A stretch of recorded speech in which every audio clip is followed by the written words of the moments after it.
Assalamualaikum warahmatullahi wabarakatuh. Halo sahabat Unit Bahasa. Senang sekali bisa kembali menemani Anda sekalian dalam program podcast Unit Bahasa. Nah, hari ini kita akan bahas mengenai tema yang sangat menarik dan inspiratif nih, yaitu program-program Erasmus dan trik mendapatkan beasiswa di Barat. Dan tentunya saya tidak sendirian, telah hadir bersama kita Ibu Isriani Hardini, MA PhD sebagai Kepala Pusat Layanan Internasional UIN Gulster nih teman-teman.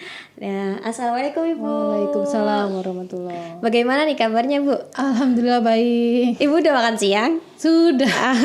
Mbak Yuda ya? Alhamdulillah sudah.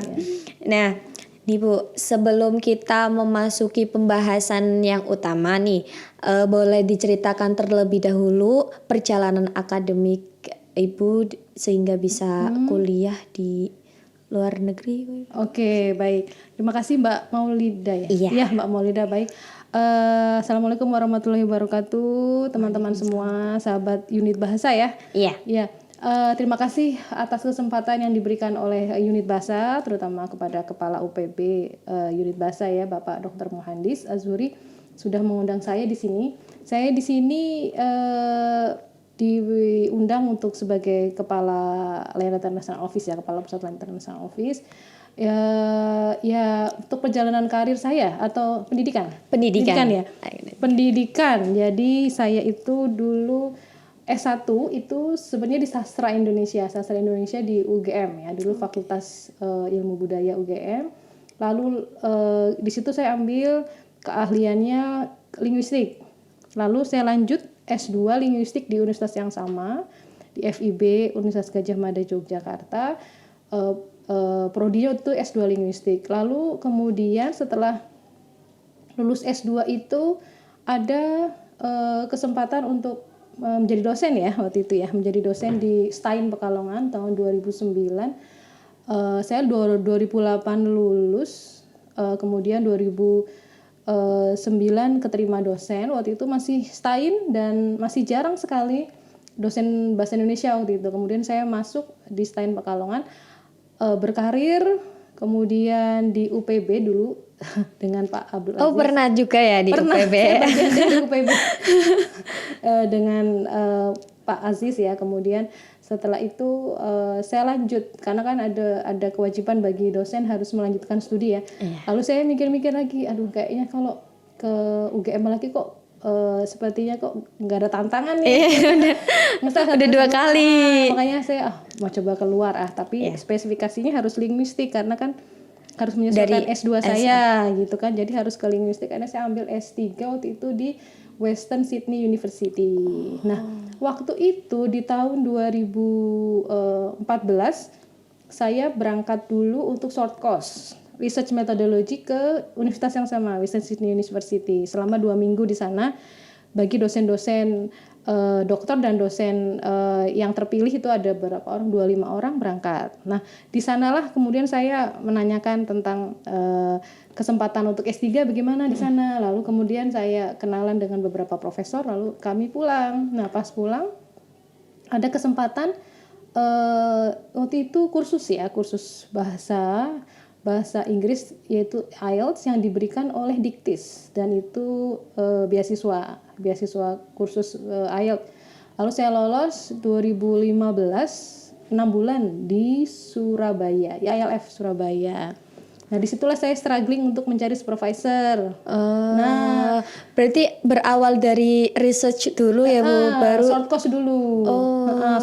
Selama 2 minggu di sana, lalu kemudian dapat jaringan ya. Iya. Kemudian diberi kemudahan. Disitulah terbuka buat melanjutkan studi lagi S3. Dan itu disupport juga oleh Diktis ya, Diktis Kemenak banyak memberikan program mulai dari dikursusan gratis, kemudian nanti ada beasiswa dulu masih program 5.000 doktor. Pertama kali Pak Jokowi menjabat ya. Jadi ada program 2014 berarti ya Bu? Iya, 2015 apa ya? 14-nya pemilu ya Bu?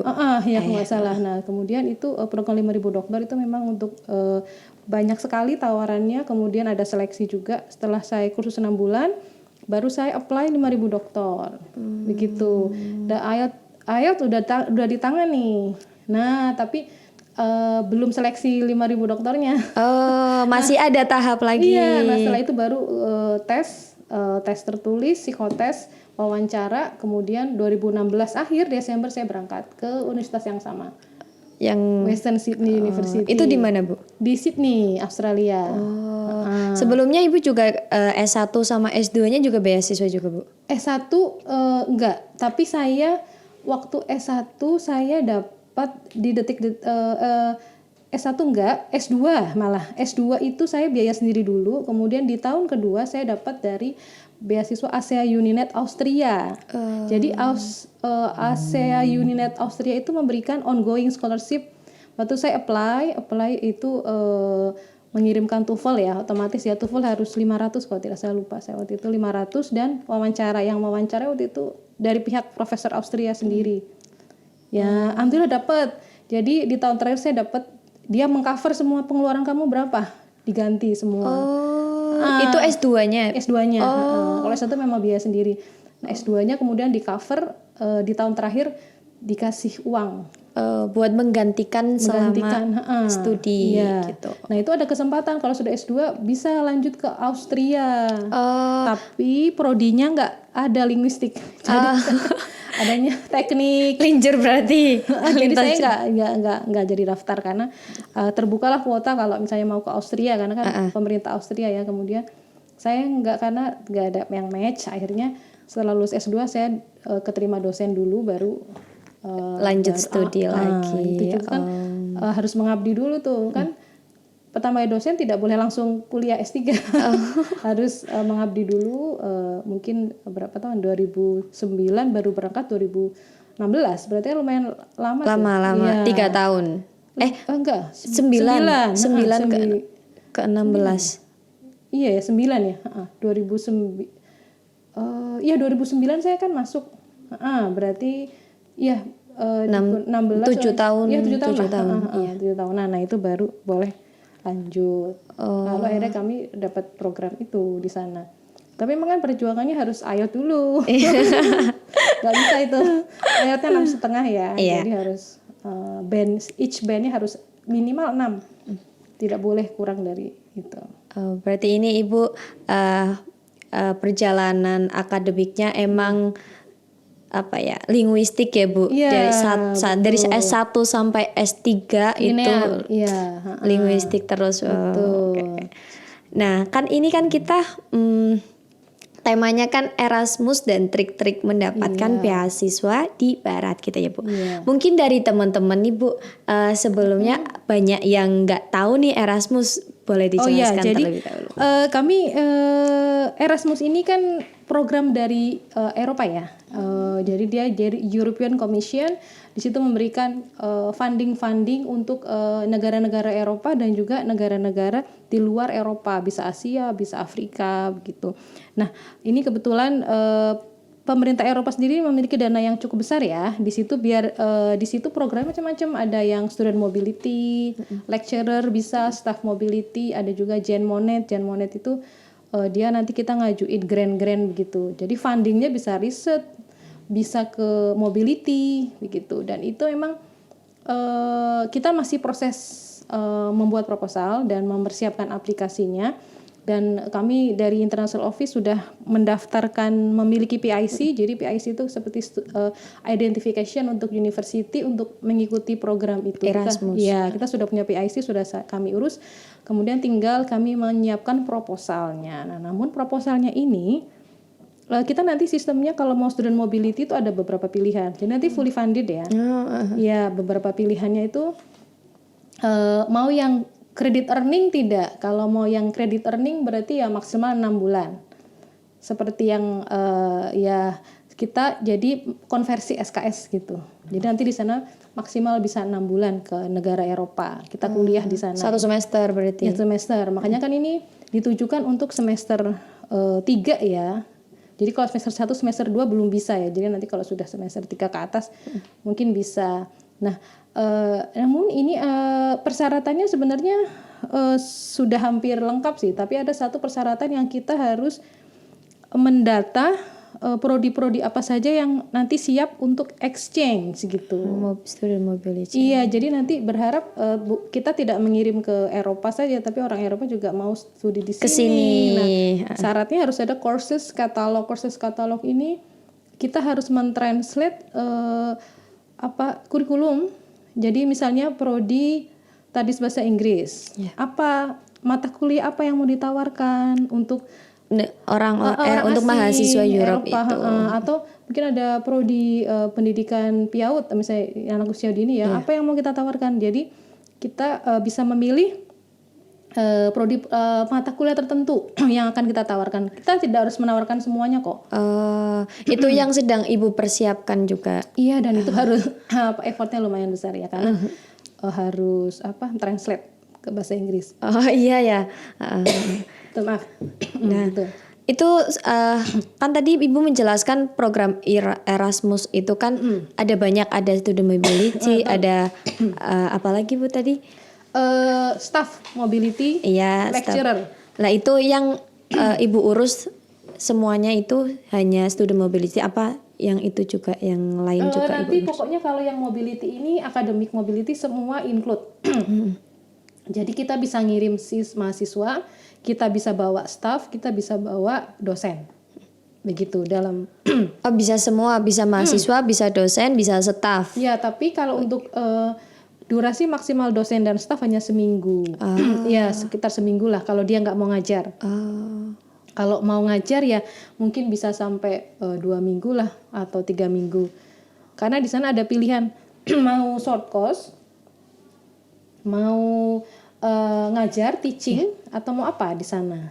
Untuk yang staff dan dosen. Lecturer ya. Kalau staff mungkin nggak bisa lama-lama, hanya seminggu lah maksimal. Itu juga mereka akan menyeleksi begitu kan. Nah, untuk ini kita harus memiliki partner dulu. Jadi saya nanti dan tim, kebetulan di International Office kami ada tim, Mbak Silna itu alumni TBIG ya. Jadi kami hanya berdua di International Office. Ya, tim tapi berdua. Kita harus mempersiapkan proposal. Kita akan sebar ke beberapa partnernya EU, European Union countries itu kita sebar. Nanti mana yang mereka approve gitu. Nah, nanti kalau sudah dapat partner, lalu kita kolaborasi sama mereka. Kita mau ngirim ke universitas Anda loh gitu. Oke, ini. Lalu kita setelah mereka boleh, kami menerima sistem seperti ini, berarti mobility mahasiswa boleh, student boleh, atau staff atau lecturer ya. Tapi setelah mereka menerima, baru kita minta funding ke Erasmus begitu.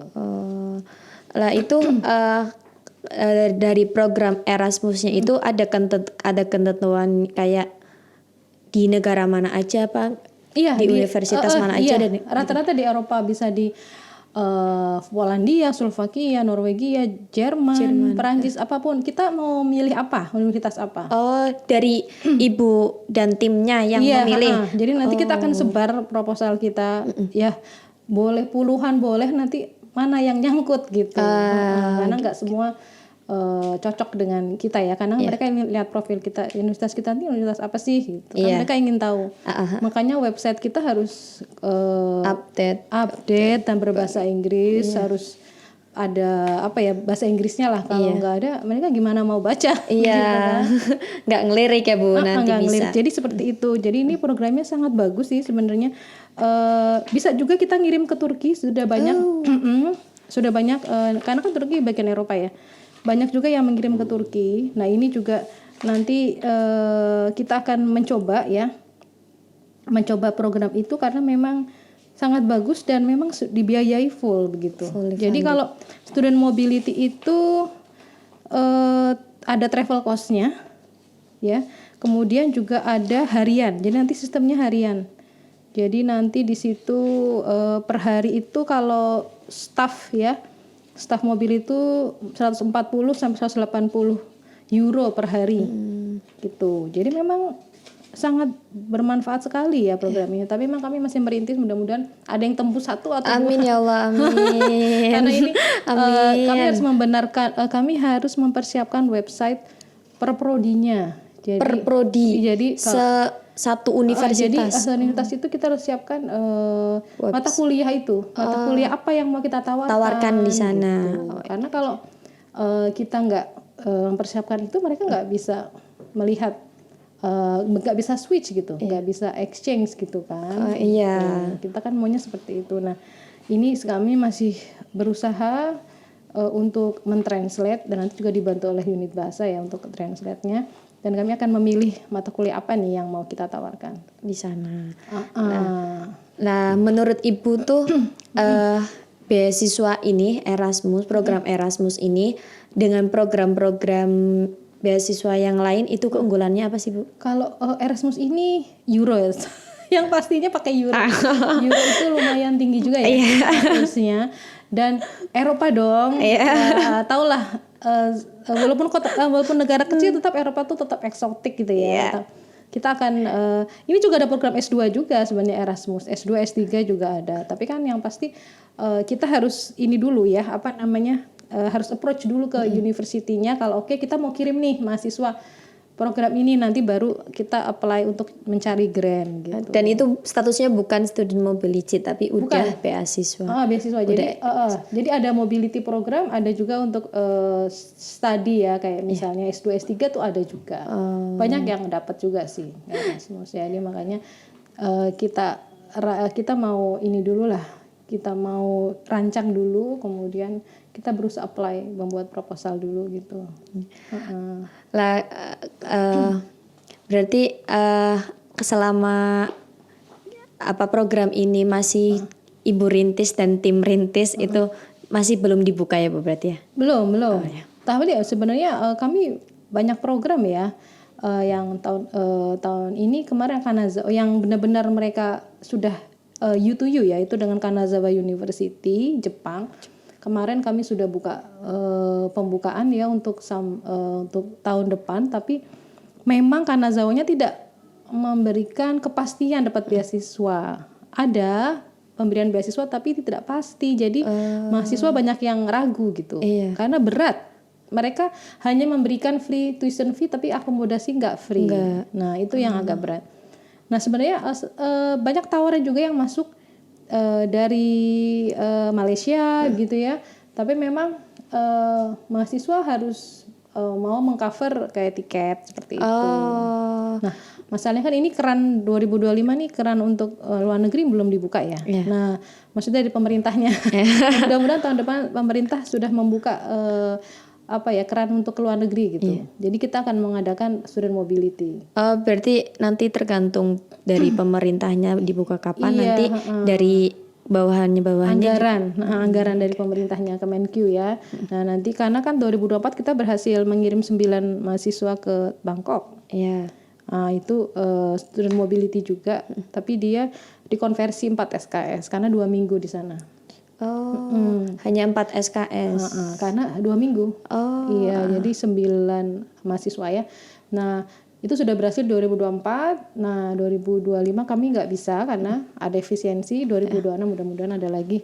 Kami akan usahakan untuk memberangkatkan mahasiswa lagi ke luar negeri. Amin. Berarti ini rencananya itu dibuka nanti 2026. Kalau misalnya kami lolos, karena kan nanti penutupannya itu kalau nggak salah bulan Februari nggak salah ya.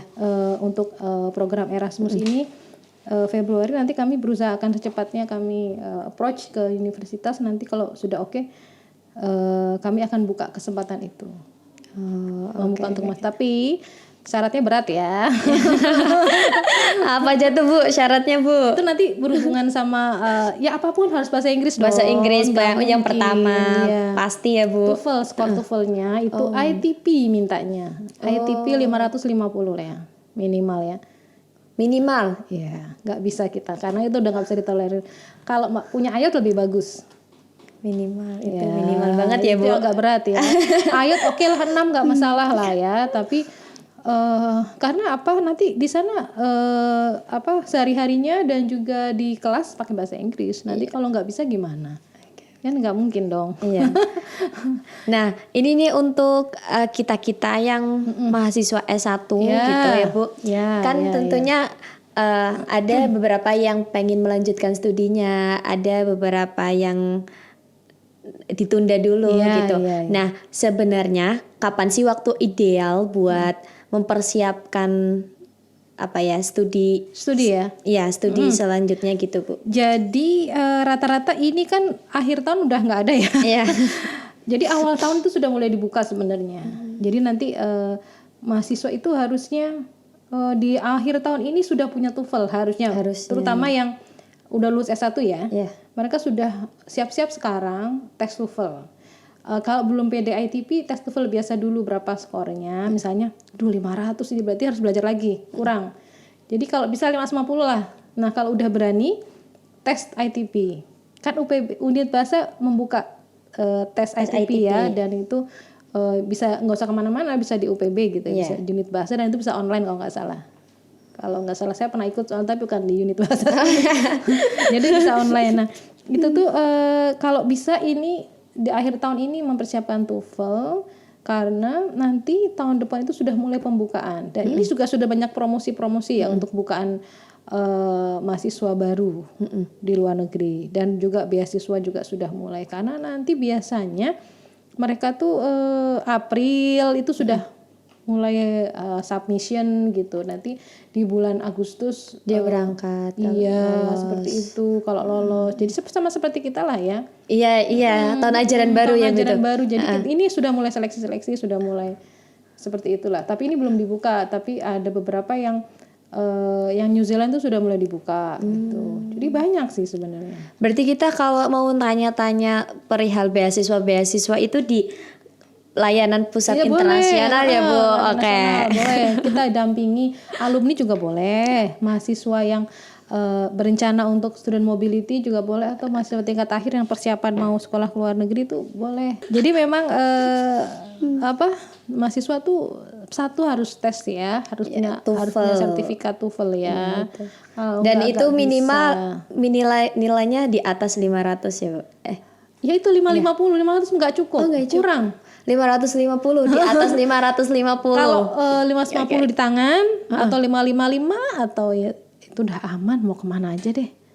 Mau daftar kemana aja. Tapi dengan catatan ITP loh. ITP bukan hanya TOEFL tapi ITP juga. Itu. Menarik ya, Bu, Erasmus. Nah, kalau di perjalanannya Ibu sendiri kayak pas di studi di luar negeri itu struggle-nya apa sih, Bu? Oh, banyak ya. Jadi saya kebetulan saya termasuk mahasiswa PhD yang waktu itu mahasiswa S3 yang berani ambil resiko bawa keluarga langsung. Oh, bawa keluarga? Langsung semua, saya Bu? nekat aja ya.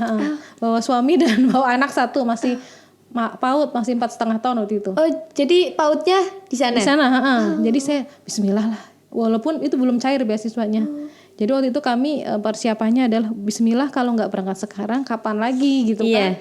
Soalnya kalau saya bolak-balik juga anak masih kecil, ya udahlah ayo ini harus bawa keluarga kalau S3 itu karena durasinya lama kan. Iya 2 tahun nggak, Bu, kalau di sana? 4 tahun. Oh, 4 tahun lebih. Nah itu jadi kayaknya kalau sudah berkeluarga itu saran saya harus bawa gitu ya kan. Karena berat kami kalau yang terpisah dengan anak dan suami dan apalagi keluarga apalagi seorang ibu ya, Bu. Itu berat sekali, makanya tuh harus setidaknya mempersiapkan diri untuk finansial di awal ya, pre-finance di awal ya kalau mau studi ke luar negeri ya. Kalau saya kan S3 jadi S3 itu kan biasanya bagi dosen kan. Nah, kalau yang masih S2 kan masih single nggak apa-apa, enak. Langsung aja. Fresh graduate S2 langsung ke S3 gitu. Nah, intinya itu perjuangannya itu karena bawa keluarga. Jadi di awal belum cair, cairnya itu kami 1 bulan kemudian kalau nggak salah. Nah, jadi selama itu alhamdulillah kami dapat tempat penginapan tempat menginap ya, ada orang Indonesia lah yang menyewakan kamarnya, jadi alhamdulillah terbantu. Jadi kami berani akomodasinya dapat dulu, kalau nggak dapat susah itu. Iya. Berarti itu mempersiapkan sendiri semua, Bu? Ya sendiri semua, semua sendiri. Jadi kalau di Australia itu kan harus bayar asuransi. Ya. Jadi saya harus membayar asuransi untuk suami dan anak. Sama anak. Itu sendiri dulu. Nanti kalau saya sudah ditanggung yang pemberi beasiswa. Iya. Kalau suami nggak, anak nggak. Jadi memang harus modal dulu sih kalau mau ke luar negeri ya. Iya. Nah, itu sih saran saya. Nah, perjuangannya sangat berat ya. Ada suka dukanya memang, karena di sana sistem supervisinya, kan kami ada supervisor ya. Itu berbeda dengan di Indonesia. Jadi di sana itu mereka mereka itu sangat ketat gitu. Jadi target tahun pertama ngapain, tahun kedua ngapain. Jadi itu harus tercapai. Dan memang agak berat karena budaya kita beda ya. Jadi kita harus menyesuaikan apa sih keinginan supervisor. Saya harus gimana nih mensikapinya, dan harus disiplin, nggak boleh. Kalau misalnya supervisor sudah janji meeting, meeting jam 8 IM pagi ya harus jam segitu sebelumnya harus datang. Jangan sampai telat. Itu presiden buruk kalau sampai telat kita ya. Nah, itu pokoknya. Kalau mereka minta meeting dengan kita harus kita tepati. Kita harus jangan beralasan aduh maaf Prof saya nggak bisa ini. Nggak bisa, nggak ada excuse. Harus. Kecuali ada sesuatu hal yang mendesak. Iya, kalau sakit kayak gitu paling yang mendesak. Itu harus komitmen, kedisiplinan kita harus dibangun dulu mindsetnya ya. Kalau kita males-malesan, nggak punya jiwa pejuang, iya di sana susah, nggak usah berangkat ya. Iya, nggak usah. Mending nggak usah ya, Bu. Karena tidak seindah ya mungkin kalau kita lihat vlog-vlog yang di orang-orang tapi itu dalam hatinya mereka tuh stres juga. Karena perbedaan budaya itu. Dan saya itu kan karena bawa anak, bawa keluarga ya. Dan harus ada deadline. Jadi misalnya pas weekend mereka pada happy, saya sebenarnya ya happy tapi pikiran saya kemana-mana. Iya, aduh nanti besok meeting sama profesor. Ya, itu belum ada feedback, belum di komen apa. Aduh. Nah, itu jadi belum lepas gitu. Jadi memang ada pikiran, itu terutama yang by research ya. Kalau S3 kan harus by research. Nah kalau S2 di sana, kalau di Australia atau di Eropa itu lebih singkat. Biasanya kalau Master of Research itu 2 tahun, tapi kalau yang by course itu hanya setahun biasanya S2-nya. Dan untungnya tuh ibu bawa anak dan suami di sana ya, jadi kayak nggak, kalau kita meninggalkan anak dan suami kan pasti pikirannya kalau misalnya weekend, aduh anak saya gimana, gitu ya Bu. Nggak cuma mikirin apa ya, tugas-tugas yang dari profesor, tapi mikirin dari yang di Indonesia juga gitu ya Bu. Lah dulu ibu yang lolos beasiswa bareng ibu itu ada berapa Bu? Saya banyak ya, lumayan. Karena kan kami 5.000 dokter tuh dalam negeri, ada luar negeri waktu itu. Nah yang luar negeri itu sebenarnya kuotanya itu mungkin sekitar 300-an lebih atau ya, tapi nggak tercapai.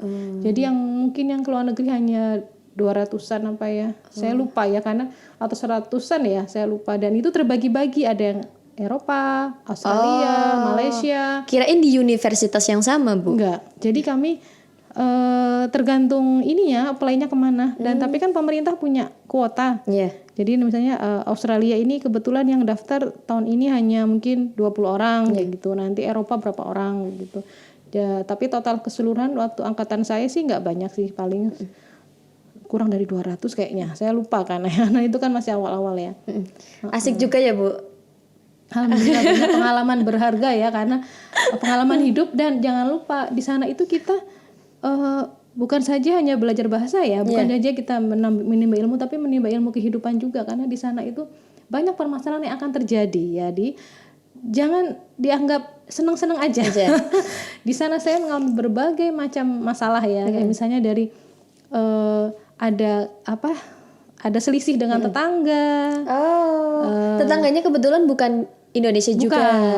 Kebanyakan kan orang luar ya. kebetulan saya tinggal di wilayah Muslim di area Birong. Birong itu suburb gitu ya. Nah di situ ada tetangga saya Nepal, Vietnam, kemudian ada orang Eropa, ada orang Australia sendiri, jadi macam-macam. Dan pernah ada selisih waktu itu masalah listrik. Jadi saya bayar listriknya dia gitu. Saya Di apart ya Bu? Iya, saya di granny flat. Granny flat itu rumah, tapi dia rumah kecil dari rumah besar. Jadi ada rumah induk, ada rumah kecil. Jadi seperti, kenapa granny? Mungkin rumah nenek ya, saya nggak tahu. Granny flat ya. Jadi ada rumah di situ, rumah itu seperti rumah kontrakan kecil. Tapi di situ ada rumah induknya. Nah rumah induknya juga disewakan. Jadi kita kayak satu rumah tapi beda beda kehidupan gitu. Bukan satu rumah ya, satu kawasan, satu tanah yang sama, pemiliknya sama. Yang rumah besar dipakai orang lain, yang rumah kecil dipakai saya gitu. Nah di situ tuh banyak permasalahan yang terjadi. Jadi kita harus mau nggak mau bahasa Inggris kita akan kita pakai tuh di situ. Gimana cara excuse, gimana kita argue, gimana kita kita protes gitu ya. Gimana kita politeness-nya menghadapi orang. Sangat diasah sekali ya Bu. Wah diasah sekali. Belum lagi nanti kalau ada masalah asuransi kita harus argue. Masalah dengan pemerintah misalnya kena fine misalnya, kita kena denda. Kebetulan suami saya bawa mobil, mungkin biasalah kita kan kena fine salah parkir atau apa, itu kita harus argue. Jadi itu permasalahan yang kehidupan. Jadi di sana itu banyak sekali permasalahan. Jadi itu memang belajar kehidupan ya. Karena memang di sana selain belajar kita juga berinteraksi dengan masyarakat kan, nggak mungkin ya seperti kehidupannya itu. Tapi kita di sana menghadapi berbagai macam jenis orang ya. Jadi jadi kita harus gimana bisa survive, gimana kita menghadapi orang kalau kita ada orang berbuat jahat atau apa. Kan Islamofobia. Gimana juga. Cara protesnya, gimana cara marahnya gitu ya Bu. Harus sesuai sama. Betul. Hati-hati juga kan Islamofobia kan juga masih. Tapi alhamdulillah dulu saya tidak mengalami itu, cuman ada beberapa teman lah ya, karena tergantung kasus ya. Kalau pas lagi heboh-hebohnya Islam diserang itu biasanya kita yang Muslim tuh kelihatan pakai jilbab atau apa. Soalnya gitu. Karena identiti banget ya kalau yang perempuan ya Bu. Begitu. Nah, apa sih nilai positif yang bisa diterapkan di sini juga Bu? Nilai positif tentunya sangat banyak ya, tapi menurut Ibu yang dapat di highlight dan ini tuh penting banget gitu sama mahasiswa di Indonesia, khususnya di Pekalongan, di UIN Gus Dur itu sendiri. Respect ya. Respect. Jadi respect each other ya. Kita tuh harus menghormati orang lain. Walaupun di sini sudah, tapi terkadang kan ada beberapa karena kita menyepelekan atau apa, kadang kita lupa gitu. Itu kita harus respect each other, kemudian disiplin. Kedisiplinan itu yang harus kita, itu nilai positif dari Barat ya. Jadi sangat disiplin. Kemudian sangat menghargai waktu sekali. Menghargai waktu sekali itu yang saya pelajari dari selama studi di sana. Dan juga memang banyak hal ya. Mulai dari disiplin itu kan mengarahnya ke yang lain-lain, nanti aturan yang jelas, kemudian terbiasa hidup dengan aturan-aturan yang clear di awal gitu ya. Karena itu kan lebih enak gitu. Oh ini nggak boleh, ini nggak boleh, ini nggak boleh, ini boleh seperti itu. Dan memang satu lagi adalah keimanan kita ya, itu kan diuji. Karena di sana bukan bukan negara Muslim juga, sekuler kan, jadi kan keimanan kita benar-benar diuji. Kita di sana itu banyak godaan, malah banyak yang nggak beragama juga ya, ateis. Godaannya sangat banyak gitu. Kalau kita nggak kuat, mungkin kita bisa ke bawah arus gitu ya. Tapi kita harus ujian keimanan itu sangat kuat di sana. Makanya Ibu pertama tuh mempertimbangkan bawa keluarga gitu. Karena untuk menjaga juga ya Bu. Karena keimanan. Apalagi yang masih S2 tuh. Nah, yang mau S2 ya, terutama ya kan belum lulus S1, mereka belum punya pengalaman hidupnya, mungkin belum banyak ya. Kemudian tiba-tiba ke negara barat melihat seperti itu. Wah kok seperti ini ya, ini nih, jangan sampai orang kok pada minum atau apa. Nah itu di sana hal yang lumrah ya Bu. Tapi kalau kita ke sana dan melihat itu Iya kan, ternyata dan halal haramnya juga. Maksudnya halal food kita harus juga pinter-pinter mencari halal food. Itu kan harus keimanan kita harus. Kalau kita bodo amat pasti kan kita nggak peduli tuh. Nah, ini terutama yang mau S2 keluar itu harus siapkan mental juga sebenarnya. Siapkan mental juga. Kita harus pastikan mental kita kuat menghadapi dunia di sana ya. Karena kan dunia beda. Barat dan juga jaga sholat sih menurut saya, karena kita kadang terlena ya, mungkin aduh gimana ini nggak enak atau gimana. Nah ya kita harus jaga sholat aja. Kalau misalnya nggak memungkinkan ya kita jamak misalnya. Misalnya situasi tidak memungkinkan sehingga apa ya, Islam ada tadi sesuatu hal ancaman orang-orang muslim gitu. Itu jadi memang itu harus kita jaga lah ibaratnya, karena kita seorang muslim ya.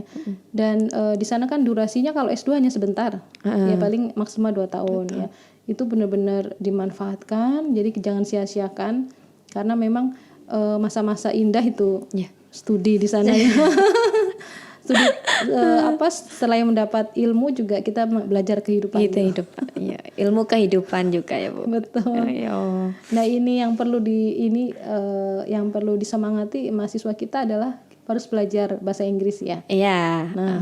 Berarti yang perlu dipersiapkan hal yang pertama belajar bahasa Inggris, dan ya harus terutama TOEFL atau IELTS ya. TOEFL dan harus di atas 550. Kemudian yang kedua tuh mental ya Bu. Mental harus banget. Nanti kalau pemilihan universitas sebenarnya gampang gitu, tinggal kita mau milih apa, kita kita kirim email, itu insya Allah International Office bisa bantu. Tapi intinya kalau kami mau bantu, tapi kalau nggak ada sertifikat TOEFL kami nggak bisa apa-apa gitu. Soalnya mereka meliriknya dari kemampuan berbahasa Inggris. Karena kita di sana juga akan berinteraksi memakai bahasa Inggris kan, bukan dari bahasa kayak misal di Jerman nanti pakai bahasa Jerman enggak, tapi kan rata-rata bahasa Inggris gitu. Walaupun kalian ke Eropa tetap kuncinya itu harus punya sertifikat bahasa Inggris dulu. TOEFL atau IELTS lah. Boleh. Jadi setelah itu baru kita bantulah. Kalau nggak ada sertifikat itu kita susah ya mau bantu. Gitu. Kalau kalian mau bagi mahasiswa S1 yang baru lulus ya, mau S2, intinya kami siap International Office membantu memilihkan jurusan, universitas, kemudian mungkin kita bantu membuat aplikasinya, mempersiapkan aplikasi requirements-nya, tapi dengan syarat kalian harus punya sertifikat TOEFL dulu ya. Walaupun itu kuliahnya kita di Malaysia kan itu pakai bahasa Melayu ya Bu. Kita kan masih bisa memahami, tapi itu juga butuh TOEFL ya. Jadi kalau sudah punya sertifikat TOEFL ITP ya, 550 atau ke atas, atau IELTS 6,5 lah ya. Wah itu udah enak, tinggal milih mau universitas apa aja. Mau Oxford. Nanti tinggal kita siapkan motivation letter, kita email ke uninya. Itu sih insya Allah kita ada trik-triknya, tapi itu yang penting sertifikat di tangan TOEFL dulu dan atau IELTS. Ya. Gitu. Nah, tadi kan kita membahas berbincang-bincang mengenai banyak hal ya Bu. Dan salah satu yang di highlight di sini tuh kita kalau mau lolos beasiswa, kalau kita mau lanjutkan studi ke barat atau ke kemanapun ke luar negeri, itu kan harus lulus TOEFL. Dan syarat TOEFL-nya itu harus 550 minimal. Iya, minimal itu 550. Lah, itu bagaimana sih Bu mempersiapkan kita supaya bisa mencapai nilai 550 itu Bu? Oke, baik. Ada berbagai cara ya. Cara yang pertama bisa kursus. Itu yang cepat ya. Bisa ambil kursus TOEFL. Sebenarnya di unit bahasa sudah ada TOEFL atau di tempat lain, atau mau kursus IELTS juga. Dan itu harus intensif kursusnya. Nggak bisa kayak model 1 hari 1 jam. Ya, kalau emang niat ya harus intensif dari pagi sampai sore kayak gitu. Kayak sekolah gitu. Sekolah dulu saya seperti 6 bulan. Saya dikursuskan IELTS oleh Diktis ya. ILF di Surabaya, dan itu pengajarnya orang bule. Asing, orang Australia, Inggris. Dari jam 8 sampai jam 4 sore. Setiap hari kecuali Sabtu Sabtu enggak. Sabtu ada pengayaan. Jam 4 sore.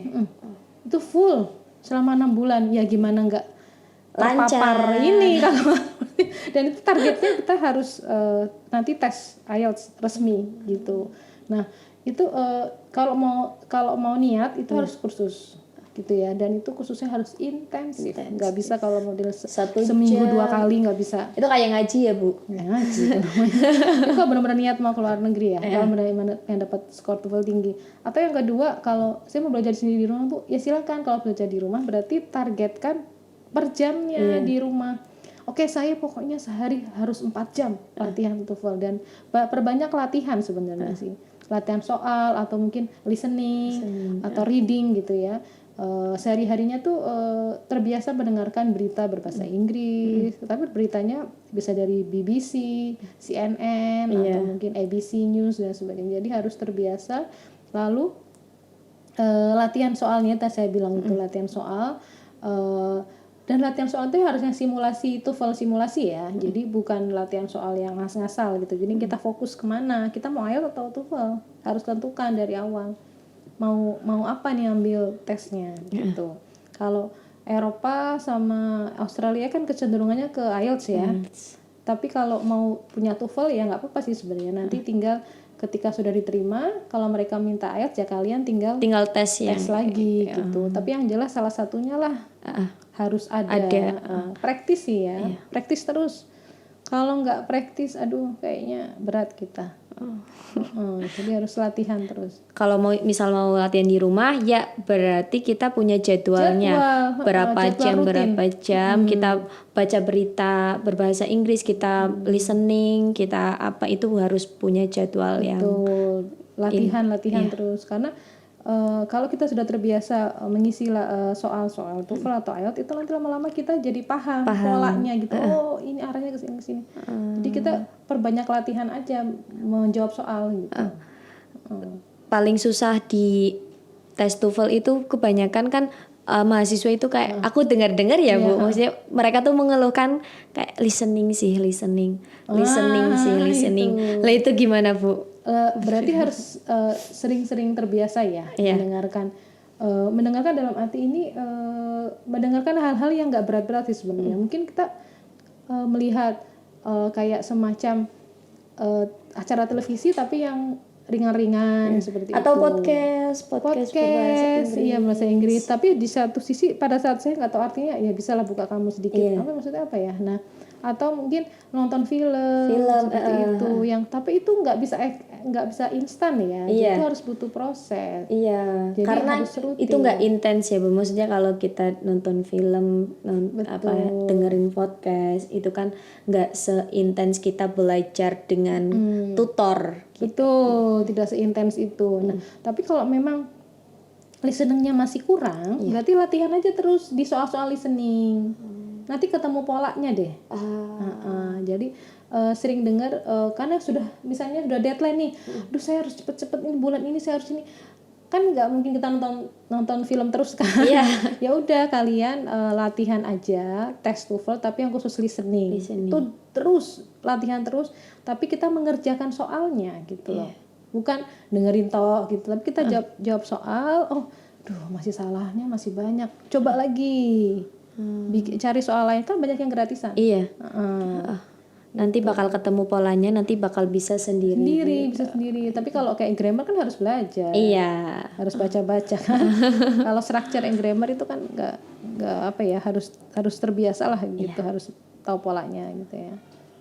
Itu buat pesan buat mahasiswa Unggus Dur nih Bu, apa nih Bu? Pesan untuk mereka. Bagi mahasiswa-mahasiswi Unggus Dur yang ingin mengikuti program student mobility ke luar negeri atau mau melanjutkan studi ke luar negeri S2 ya persiapkan diri kalian terutama dalam kemampuan bahasa Inggrisnya ya. Itu kunci awal sebelum kalian buat macam-macam lah. Itu bahasa Inggris dulu, persiapkan diri. Yang mau TOEFL, tes TOEFL-nya nanti diusahakan di atas 550 yang ITP ya, bukan yang TOEFL yang biasanya. Nah, kalau mau IELTS berarti nanti ambil IELTS yang memang IELTS yang resmi, official ya. Itu kalau mau aman 6,5. Each bandnya nggak boleh kurang dari 6 gitu. Itu 6,5 itu sudah aman. Kalian mau daftar ke Eropa, Australia bisa. Nah, setelah dapat tuh sertifikat, nanti tinggal kalian enak tuh mau milih universitas apa, mau memilih scholarship apa. Karena berbagai negara tuh menawarkan ya.